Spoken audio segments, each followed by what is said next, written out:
Tempest in a Teapot.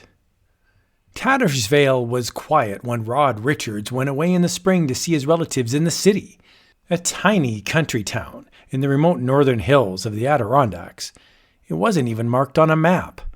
300 souls comprised it, and most of those were scattered down the valley, their houses whole quarters of a mile from one another, with the small hamlet and its 5 or 6 stores set just where Thunder Mountain dropped off to the gentle slope of the neighboring valley. He left it quiet. When he came back, it was in chaos. Rod's old Ford rattled to a stop in front of the post office, and when he got out, he noticed the change immediately. The loungers in front of the general store who had known him for years gave him one look and turned their heads away. There were 1 or 2 scattered, half-hearted nods, but that was all. Puzzled, for he had lived 20 years in the valley and was well known and liked by all, he went into the post office. "Hello, Mr. Tompkins," he said to the postmaster. Eli Tompkins looked up, startled. Dismayed, Richard saw the strange look appear in his eyes. Uneasily, Tompkins tried to look away. "I don't know," Richard said loudly. "Even you, Mr. Tompkins?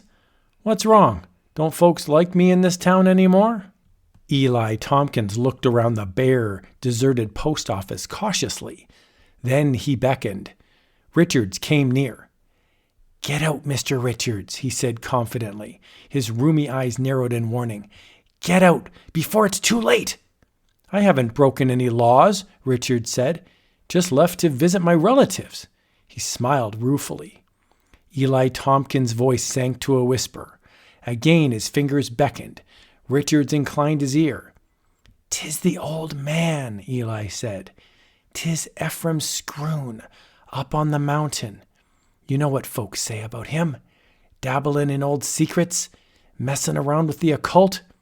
Folks ain't paid much attention to it over the years, but this summer," Eli's eyes became frightened. "Funny things been happening. Cows dying, crops blighted, and storms." "Storms?" Eli's mouth set. "All kinds of storms, but mostly hail. Ruined the crops. And you know how these mountains protect the valley, Mr. Richards. Chances of a storm hitting here are 1 in 10,000. His eyes swerved nervously from side to side. Then he nodded vigorously. "F's been up to something evil. But what's that got to do with me?" Eli's mouth snapped shut. Then it writhed like a reptile's. "You both got books, ain't you?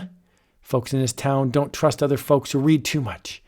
We always liked you personal, Mr. Richards, but my books are books of science, not magic or other occult rubbish," Richards protested. "Makes no difference. Folks here reckon you and F's the same kind of people now. Most of the world's trouble comes out of books, don't it?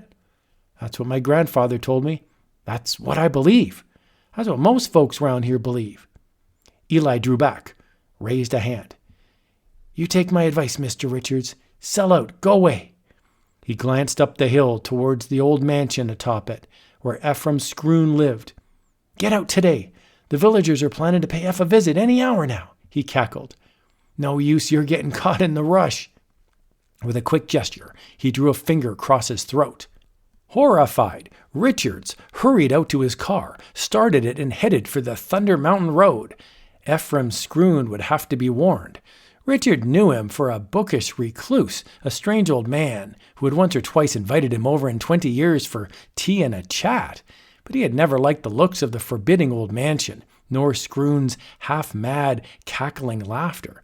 Still, Richards thought, Scroon was a human being, and despite the superstitious nonsense of the villagers, had broken no laws. He would advise Scroon to clear out for a while. He'd even take him to the station in his old car. Richard shuddered. He remembered having seen mob violence before, exerted on people whose only sin had been to see the truth 100 years before others had seen it. As he forced his old car up the rocky path, a rumble of thunder rolled across the valley. He looked up, startled. Big black clouds were gathering at the north end of the valley. Then a turn in the road brought the ruinous old mansion into view. He stepped on his gas pedal, and the old car shot forward, came off the steep incline, and rolled to a stop before the broken-in porch. An instant later, he was standing at the high, cracked doors, pounding on them. They opened suddenly, letting out a breath of dank air. "Come in," a soft, quiet voice said. "Ah, Mr. Richards, a belated if unexpected pleasure." Richard stepped inside, then excitedly told the frail old man what had happened in the village. When he had finished, Ephraim Scroon smiled, took him by the arm, and drew him to the big old kitchen in the rear of the house. Yes, I know," he said. "I have ways of knowing." Suddenly he laughed. "Ha! It was good of you to warn me." He paused, suddenly, listening bird-like, as a blast of thunder shook the house. A cackling scream burst from him. "Ah, the storm! It's starting well, Mr. Richards."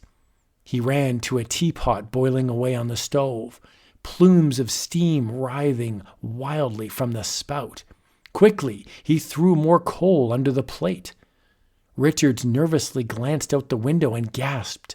Up the hill, moving slowly, came a line of Tattersville men, clubs in their hands, one carrying a long, ominous rope. "Coming for me, eh?" Scroon muttered. "They won't get me. I'll drive 'em off." "Drive them off?" Richard asked, alarmed. "How can you? We're alone here. 2 against 100. Scroon laughed shrilly.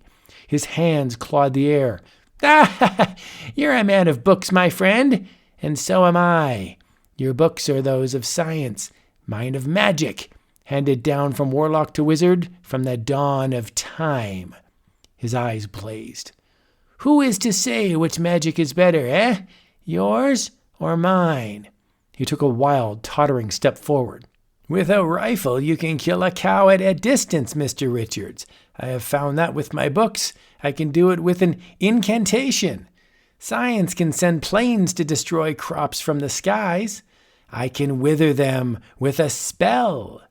He flung a mad glance out a kitchen window at the oncoming circle of men toiling up the hill. "And now, with the power of magic, I shall call down wrath from heaven. They say I brew storms up here, and I do, Mr. Richards. I do." Richards fell back, gasping. "Storms?" he demanded. "You're mad, Ephraim Scroon." Scroon straightened his back. Wind swirled through the kitchen, tossing his disordered hair. He looked like a prophet at bay, about to pronounce some awful curse. He pointed to the teapot. "In here I brew my storms, in this tiny teapot filled with magical herbs. The faster it boils, the more terrible the storm." He went rigid, a figure of doom, pointing to the armed men. "Do you think their puny bodies can withstand hailstones the size of cannonballs?" "But the house, ourselves," Richard stammered, "will be destroyed." "Not so," Scroon cried. "At the storm center we shall be safe. Look!" Richard's eyes followed the madman's gesture. Abruptly, a peal of terrible thunder flashed across the sky. Then the screams of men, each breaking into a run as they reached the top of the slope, each waving a club, vanished from sight in a storm of hail. There were a few more screams of horrible agony. Then silence. "I've killed them! Killed them all!" Scroon shrieked. "But no one can kill me! I am invincible! I shall rule the world!" Stiffening, Richard sprang forward in frantic fear. "I'll end your insanity," he cried. He seized the sputtering teapot and flung it to the floor, where it fell, bursting. Scroon's eyes bulged in terror. He waved his arms. "You've doomed us both," he croaked. "Fool, you've signed your own death warrant. The storm has broken loose from my control." Richard paled. It was then he heard the drumming on the roof, heard the top floors of the house pounded to a pulp, saw the ceiling of the kitchen bulge, shatter to pieces under the bombardment of ice. Around the old house, the storm closed its iron grip of death, leaving 2 unrecognizable corpses in its awful wake.